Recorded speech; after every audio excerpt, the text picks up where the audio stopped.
In this intense video, we reveal how Donald Trump's trade war has spiraled out of control. U.S. steel and aluminum factories are shutting down, while Canada faces a devastating 50% tariff hit.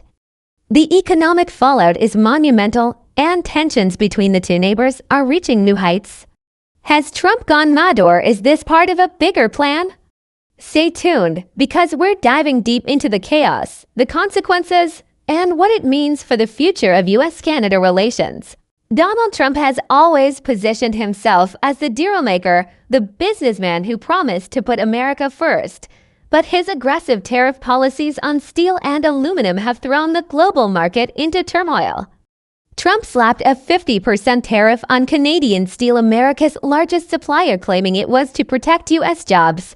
But instead of reviving American steel, it triggered factory shutdowns, skyrocketing prices, and international backlash. The American steel sector is in crisis. Once the pride of states like Pennsylvania and Ohio, factories are now laying off workers in droves. Trump promised to bring jobs back, but the opposite is happening. Companies can't afford the higher costs of raw materials. Small manufacturers, those that depend on affordable steel, are shutting down. The irony is painful. Tariffs meant to protect U.S. workers are actually destroying their livelihoods. Canada, America's closest ally and trade partner, has been hit the hardest. With a 50% tariff slapped on their steel and aluminum, thousands of Canadian jobs are now at risk.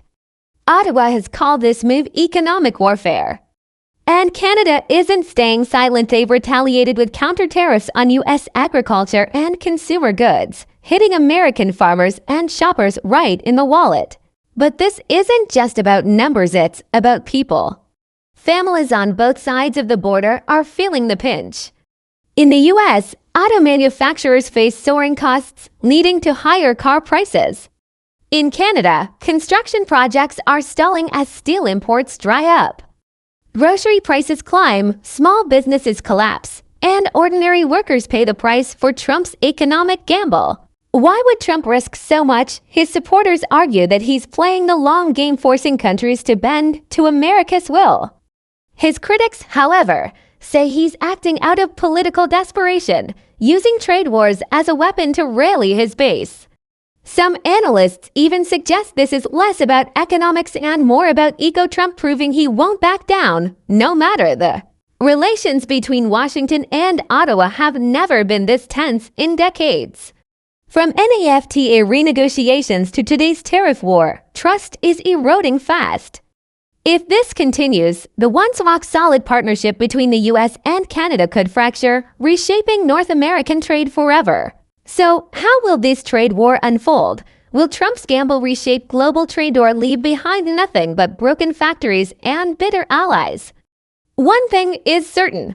The cost of this war won't be paid in Washington boardrooms. It will be paid by ordinary workers, struggling families, and industries on both sides of the border.